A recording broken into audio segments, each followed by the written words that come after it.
Hello, everyone. My name is Mysterious, and I am about to let you in the world. We're going to talk about racism.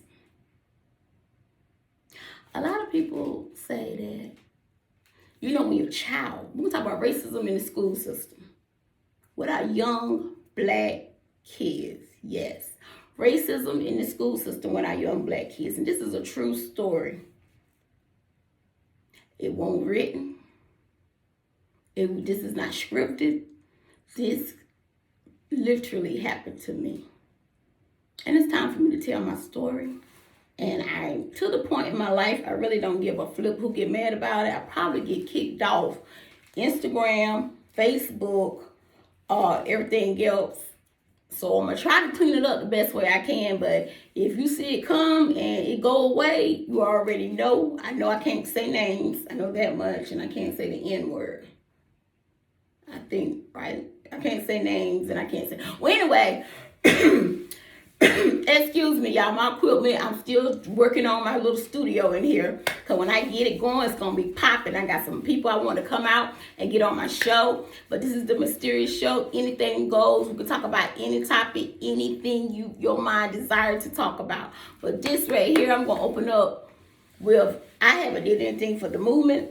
So I feel the need of opening up with racism. Racism in the school system. As the world know, I have like a little limp with me as I walk. I have a little limp, so I'm letting everybody know. That's my real. Me honest with somebody. I try to cover it up, but if you really know me, you know why I have that little limp. And due to not, the limp ain't come from the racism, but due to my story, I'm going to explain this situation to you. Okay, back 1988. I think I was 12. Yeah, and 1988, I was diagnosed with, I wasn't diagnosed, I already knew my whole life, but it kept getting worse, scoliosis in the spine. So I had a surgery, and the surgery, it was to correct it to grow a sort of way so it could be directly straight, but whatever. And due to that, I had to stay out of school a lot. I mean, back and forth to the doctor, going to surgery and all this. So I'm from North Carolina, born and raised. I love Atlanta. I live in Atlanta now, and I love it. Atlanta has been good to me and my family. Atlanta has been the best thing that ever could happen. But back to the story. We're not talking about how glorious Atlanta is. Atlanta is, y'all, it's no judge zone. You are who you are here. You can be anybody you want to be here. Only way you're not nobody here in Atlanta is because you choose not to be nobody. That's all I got to say about it. But back to the story. So, anywho, I love this anywho. I'm nervous. I'm blibbling because I never really come out with my personal, this deep. This is deep, and this is something that's been hitting in me for a very long time. So I'm a little nervous talking about it on camera in front of a lot of people. And the people I know, people I don't know, they know this personal situation about myself. So,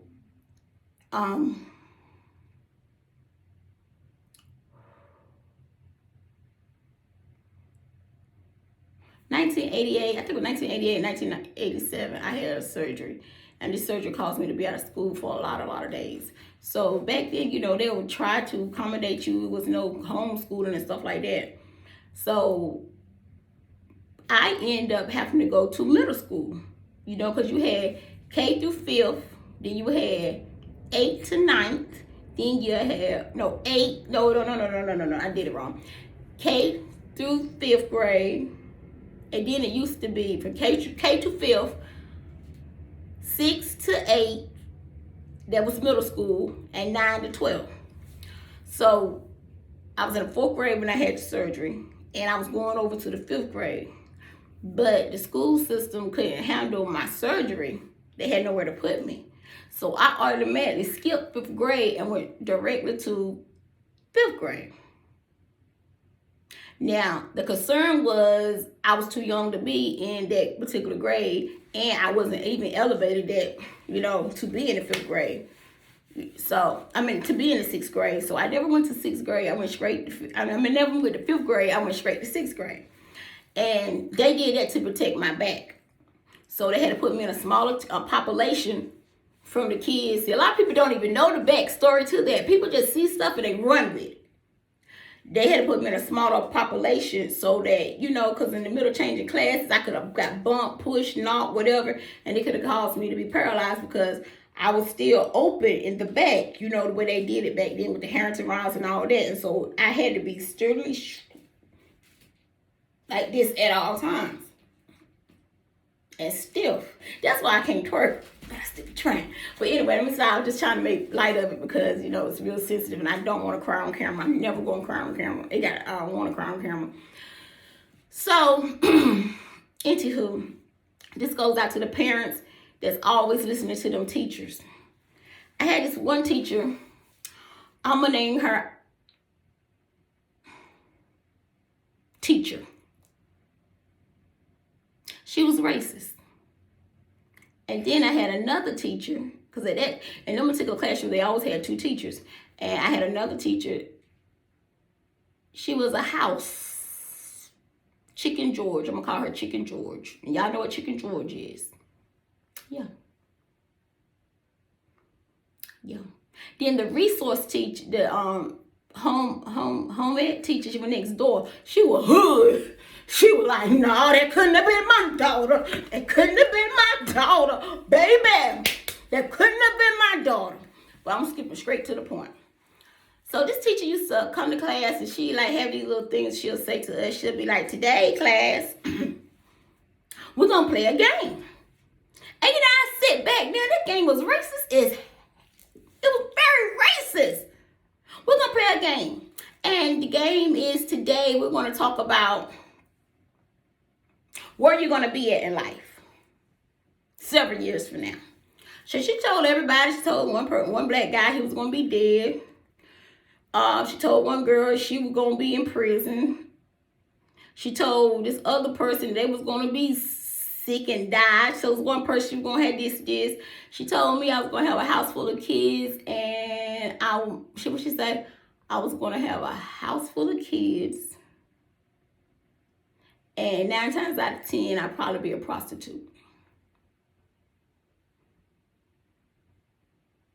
Yeah. So I didn't say anything. I'm just like, okay. She said, yeah. She said, I can predict you people all the time. Now, remind you, Chicken George is sitting right there. And just all Chicken George do, drink her coffee. She didn't say one word. One mumbling word. One mumbling word. Chicken George didn't say nothing. Chicken George just sat right there and let this woman, which is a Caucasian woman, talk to us black kids like that. And see, in that particular class, there were kids that had behavior problems. I didn't have a behavior problem. It was just my back. Technically, I was in the 5th grade. I didn't even supposed to be at that school. But this is where my problems got started, in that school. So at lunchtime, this was the deal that she made with my mother and the school. Since I wasn't supposed to be at that school, and I only knew my cousins, so at lunchtime, I got a chance to sit with the 8th graders, which my cousin, she was in the 8th grade, and I got a chance to sit at her table. So I never sat with them at lunch. I would always go over there and sit with my cousin at them table. But this particular day, I pissed the teacher off because we had this other problem in the gym. Well, she used to always make me dress out. So back then, we had to dress out for the gym. And I didn't feel comfortable dressing out. To this day, I don't like showing my body. And I did not feel comfortable dressing out because I had a big cast on and everybody was looking at me, I mean, imagine having a cast and you like this majority of the time, and then somebody wants you to dress out in a tank top. Now, tank top is for Villa. A tank top and some shorts. And then the thing, it cuts off right in the middle. Yes, it cuts off right there. So when it cuts off, it was like a big hoof. Then it come down. And I just felt uncomfortable dressing out. So what I would do, during gym time, I would hide in the locker rooms at this particular middle school. I would hide in the locker rooms and hide. Because I wasn't coming out in them daggone shorts. Okay, what you some? I won't wear them.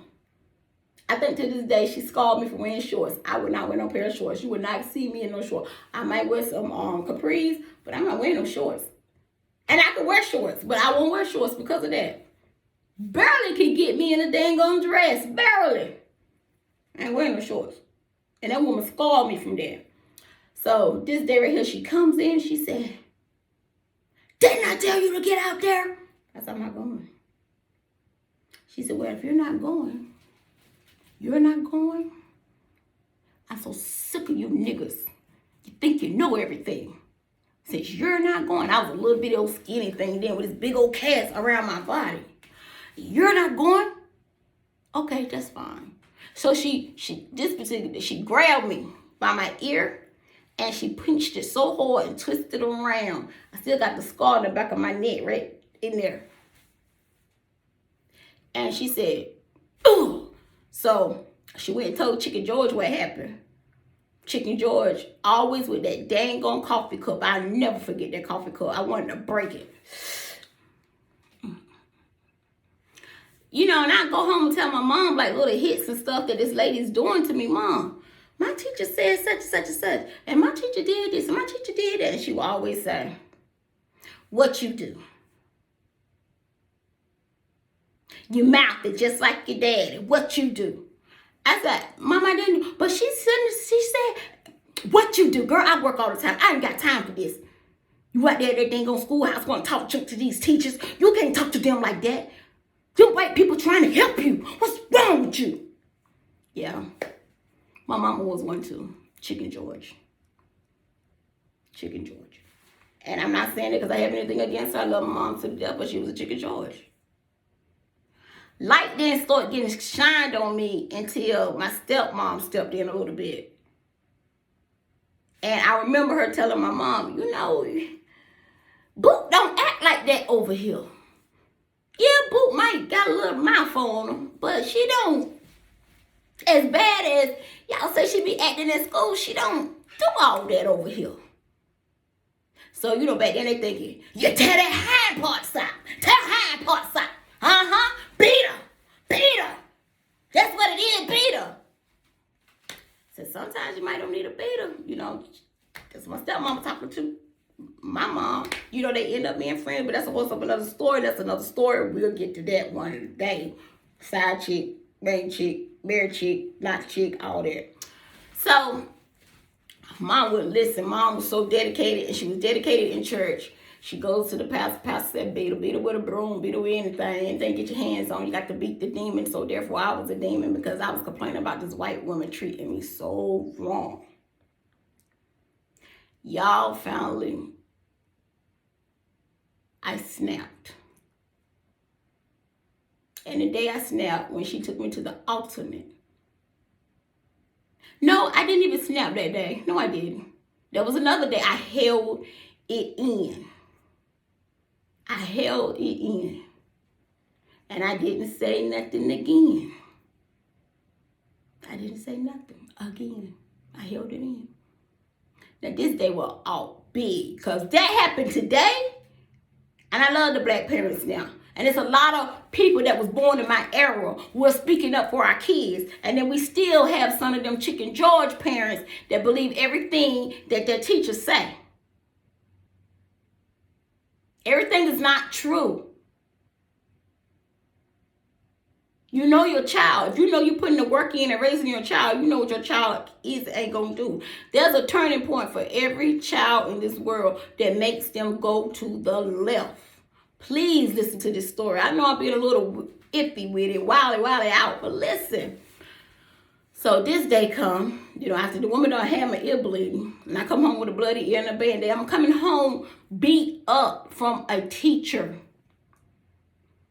If she didn't put a physical mark on me, she put a mental mark on me. I can remember the classroom. I can remember her perfume. I can remember her stories. I can remember her games. I can remember her hairstyles. I can remember, her hair was blonde. I can remember everything about this lady my whole life because she started the chapter. And I'm going to name this chapter of this book, IPOC. And if you know it, you do the math. But I'm going to name it IPOC. I'm not calling them name IPOC. And how I'm going to spell it is IPOCK. IPOC. Yep. So, we get in the cafeteria with everyone. We go through the line. And I go to my usual seat. I see the 8th graders. They're sitting up, because in the school they had like a little stairs. Them kids, they going on over there. And I'm going over here and sit with my cousin and them. So I get over there and sit with my cousin and them. And here she comes. My cousin looks at me and she said, your teacher standing there. And I'm like, what does she want? So I turn around, I'm like, yes. She said, get up. I said, what I do? Get up and get up now. I'm looking around. The cafeteria is packed. When I tell you it is lit, it is packed. They just had a little pizza bar over there where we had to eat the cafeteria food. And I had my little dollar, and I got me a pizza. Oh, baby, the cafeteria was packed that day. So I stood up. And she said, she chastised me in front of everybody. When I tell you to do something, you do it right then. You don't waste your time doing it. You get your tray and come on here now. Okay. I said in the beginning, I had a slick mouth. And I picked up the tray. It still didn't cause for her to do what she did. And I mumbled under my breath. Ooh, she made me sick. What you say? She walked up on me real fast. Her bow slapped the shit out of me in front of the whole damn cafeteria. The whole damn cafeteria. Nobody. Now one teacher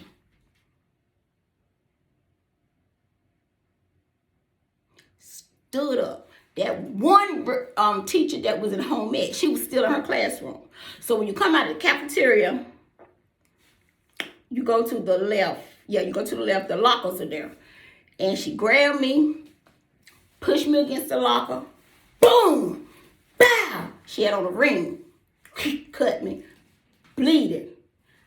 I'm grabbed onto her sweater because she had this little furry white sweater thing. So some of the little furry thing was in my hand because I didn't fight her back. She's a grown-up. She's a grown-up. I was raised, you don't do that. She's a grown-up. Don't hit her. She's a grown-up. This was a turning point in my life. She was a grown-up. I couldn't hit her. So I'm crying, I'm bawling. They called my mom from school. I'm sitting. Now, my mama knows she did not send me to school with a busted lip. That home ec teacher, I cannot think of her name to this day. That couldn't have been my child. That couldn't have been my child. Ooh, that couldn't have been my child. Chicken George. But you know how the blacks are. They are mouthy.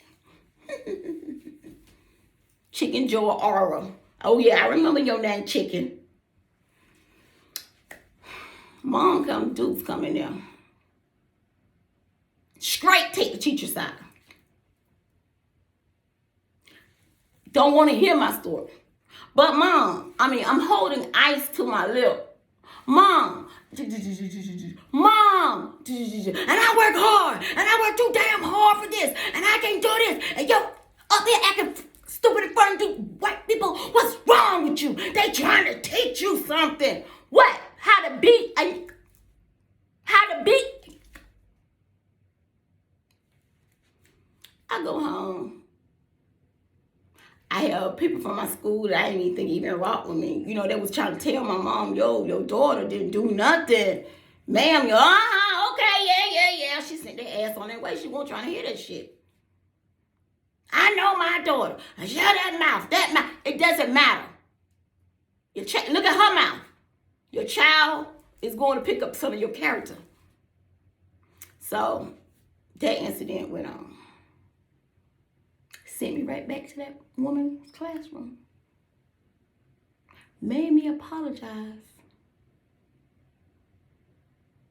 to her how good of a teacher she is, and for letting me be in her classroom knowing my condition. And this is after I got the cast off. Yeah. Because after I got the cast off for the next 3 months, I still couldn't fall, bump, or nothing. I just had to be, still had to be like, they had me on this other thing, like a band, but it wasn't a big cast this time. It's sort of, I could move a little bit more, and I could take it off to take baths, and like the cast was, but I couldn't, couldn't be too physical, so they were scared I'd really get into something in the hallway, so I still had to stay there in this woman class. And I just kept saying, can I please go back to elementary school? I don't even supposed to be here. And I kept begging to go back to my school. I want to go back to my school. I want to be with my people. I want to go to my school. I don't want to be in this big school. This school too big for me. The people too big. And all this. Swept under the rug. So, another incident. This is the breaking point. This is where I broke it. This is where the turning point in my life just came. You take a good person that did not really get it. I tell you, I didn't really get it. No, I was always had a mouth problem. It's not a problem. I just spoke what was on my mind. But they call it a mouth problem, so I guess it was a mouth problem to them. But hey, I give what's given to me, and I'm still that way. You give me respect, I'm gonna give you 100% respect. You diss me, I'm gonna diss you back. So we was in jail again. She said, okay, you got your cast off now. I need you to dress out. Now go dress out. I ain't want to. Well, what's your reason now? What's your reason now, Miss Privilege? That's what she called talking to me. Yo, little black, and call me what she call her, but she would say black ass. This little chocolate, the chocolate chip one. She called me all kinds of dark names. And she'll say all kinds of stuff to me. Nobody, I'm looking around. Now I'm looking back at this story like, where were the grown people? Where were the black people? So, back in that locker room again, I refuse to come out. I'm not coming out. And the reason why is because when I put on shorts and I had this thing going on my body, all these bandages, it let people see it. I just feel like, I'm telling you to this day, because of this particular teacher, I'm telling you, I gotta love you for you see my body. Baby, I ain't pulling off this. No. Especially oh, Lord, no. So, she got mad. She grabs me by the back of my neck. In gym. Pushed me down there in the gym. In gym, give me to write what was it? I will do as I'm told from my teacher. Because your mother gave me leeway on you. That's what she used to say to me all the time. Your mother gave me leeway on you. And you get your little black little butt up there and you write 100 times. I will listen to my teacher. And you better write it 100 times. So, everybody they know about write-off. The kids don't do that. They don't even know nothing about that write-off. Write-off back then was you had to write a sentence or a statement like several times so you can get it in your head not to do that again. So, and we know how we used to cheat. I used to go like, you put your papers down, you number your papers so you can write it 100 times, and I'll go, will, not, disrespect, my, all the way down the line, teach.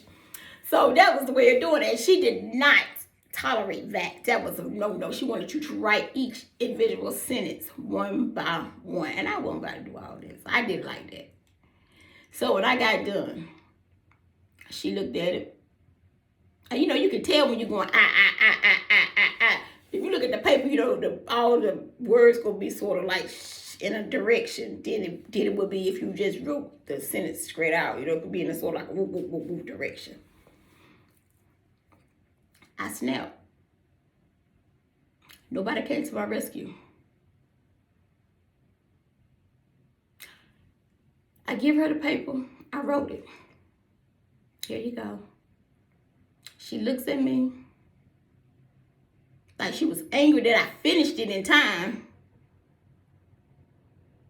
And she said, you still not going to sit at that table. You think I did you last time? This time, I'm going to really give it to you. So sit down. I said, well, what about my paper? She said, do it over because I don't like it, the handwriting. So I grabbed the paper, fripped it up myself, and just forget it. I'm not doing nothing. I'm not doing nothing. I'm not writing no more papers. I'm not doing nothing. I don't care who you tell. You can go call my mom or dad. I'm not writing nothing else. I'm done. She came up them stairs. Chicken George, the teacher, still sitting right there, didn't open her mouth. She came up them dang on bleachers, grabbed me by my neck. This woman loved choking me out. I think that's why I ain't got no neck right now. She would choke me out so many dang on times since I was a little girl. Boy, I ain't got no neck.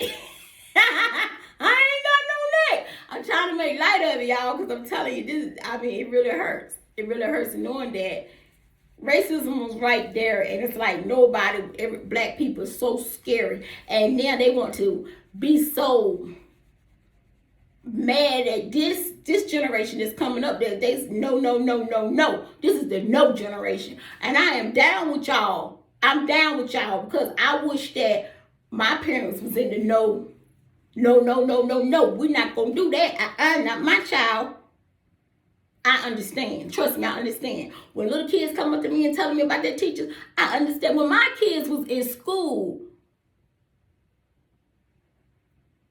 I would check that teacher. But what did you do? What did you say to her? Then I come home and check my child. Now, I'm not saying that everything teachers say is wrong, but you got to check both. Because everything ain't always right. So this lady, she comes up the bleachers, she grabs by my throat, she mashes my head into the bleachers. She said, pick it up, pick it up, pick it up. And it was just something about that last time. My head was going like this to the bleachers.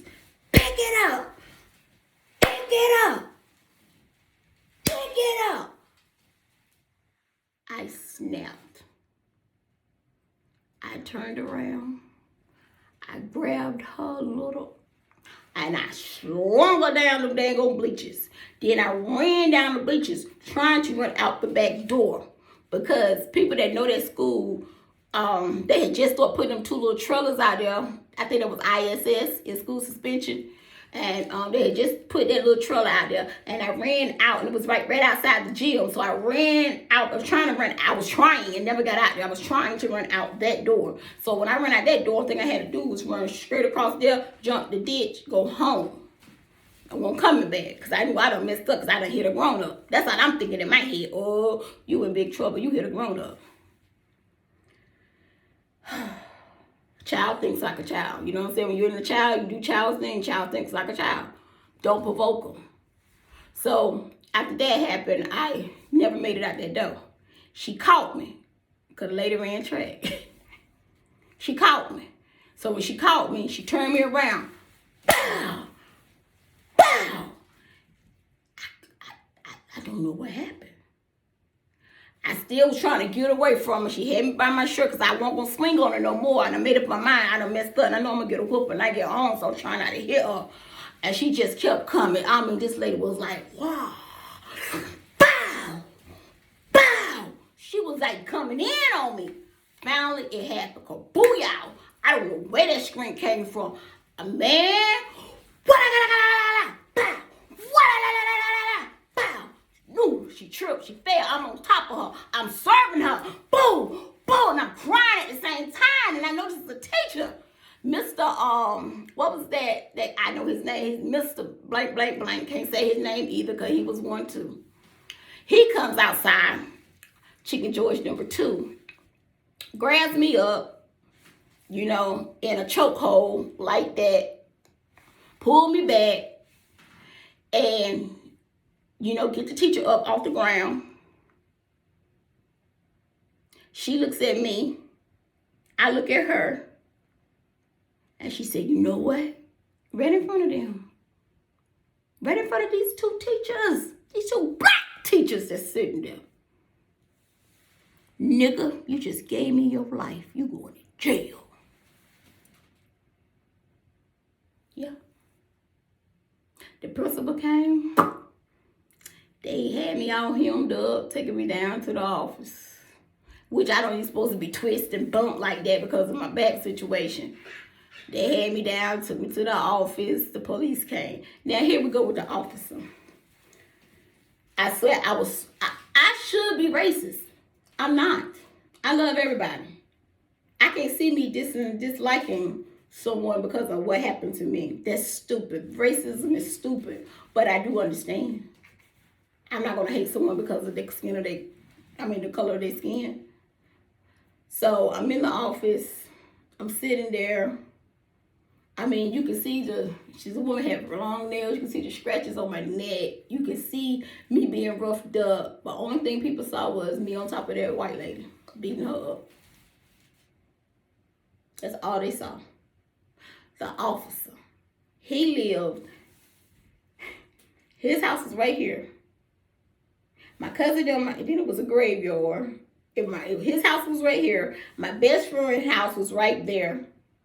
Then it was a little dead end. Then there was the graveyard. Then there was my cousin them that stayed right there that I played with every day. Then there was the officer house directly behind theirs. So this is how far the officer lived from me. He lived this far from me, like this far from me. He gets me in the car in front of him. Once he gets me, he tell me to stand up, put my hands behind my back, I do all that. He pushed me all up on the wall like he don't know me. And he looked dead in my face and said, where do you live? I said, what? You my neighbor. You know where I live. So he bringing me in. And I look up at the mailboxes because the mailbox was up in the front of where we lived at. And I shook my head because I knew I was in big trouble. And he gonna say this in front of them. Where do you live? But you gonna pull up right beside my mom coming from the mailbox. Because we lived on the other end up front of the mailboxes. So he pulls up. I got your daughter. I'm gonna need you to come on to the house. You wanna get in here? My mom was like, no, I'm not gonna ride. He said, no, you can ride in the front seat. You don't have to ride back there. And he gave her this, told her what happened and this and this. Did she call the school? No. Did she investigate? No. Once again, kids coming up telling her what happened. I didn't go to jail that day, but I got a court. So we go to court. I'm thinking I'm going to get a chance to tell my story. Now, this is what you do. You go along with whatever the teacher say. Don't you sit up in there and say nothing else. Don't you say nothing. You shut your mouth. So I sat there. And I shut my mouth.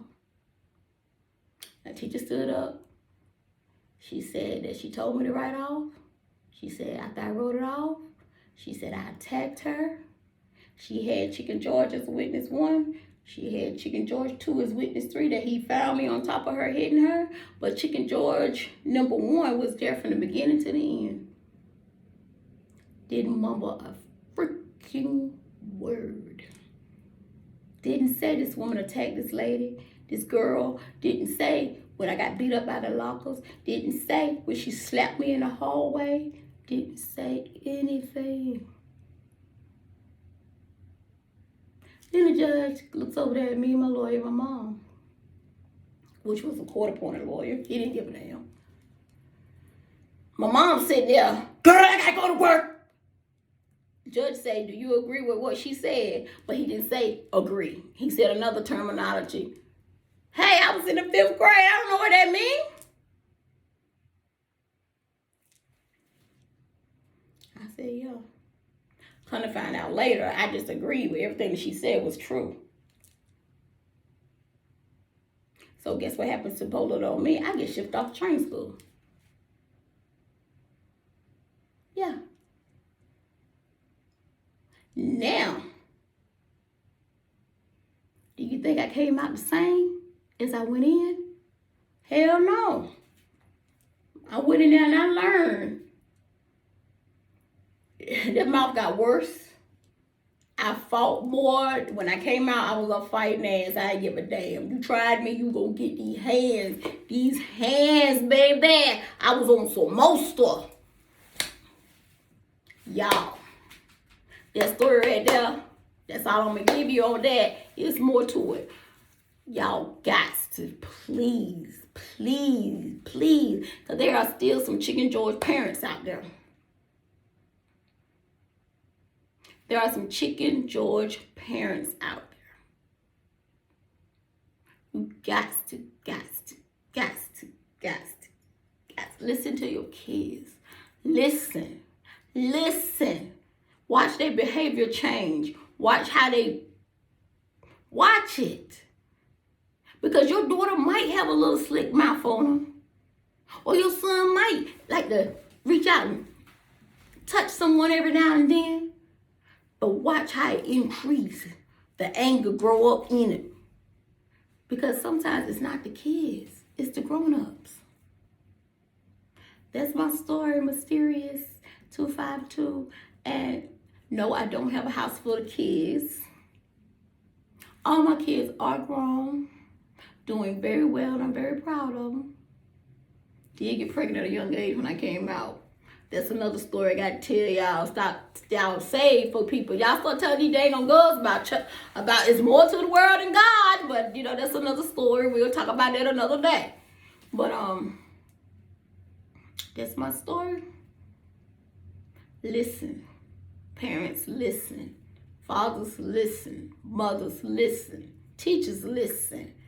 Chicken George teacher, you will never be white. They don't like you. They really don't like you either. Stop selling out your own race. Somebody tell you something, you automatically jump with it. I didn't stand a chance. All of them was against me. I didn't stand a chance. But nobody never knew the backstory to that. They just thought that I just went crazy. You could provoke someone to do something very, very bad. And most of the kids in this world that we think are just so mean and so horrible and just got bad behavior, somewhere down the line they got misunderstood. Somebody did something. Children don't come out of the womb being evil. We make them evil. Children don't come out of the womb being mean. We make them that way. Just like I'm saying, racism is taught. That is a taught behavior. That is a behavior that someone showed you how to be. Uncle Tom behavior is a behavior that someone showed you how to act. I'm going to call an apple red if it's an apple red. I don't care what color you are. If you're white, you're wrong. If you're black, you're wrong. That's all I'm saying. 252, Mysterious 252. I am a comedian. Y'all can follow me on Instagram, TikTok, YouTube. I'm there. But I just want to start getting these stories out. And there will be more to come. All about me. Me. The backstories. That's what I'm calling this. It's going to come. My book going to be called The Backstory. Because it's a backstory to every situation. And I'm a person, I act on actions. I always be. And I can read people like a book. You could be an evil person. They'll be like, why is she dealing with this person? They so mean. But I see more than that. I see beyond that. That's just me.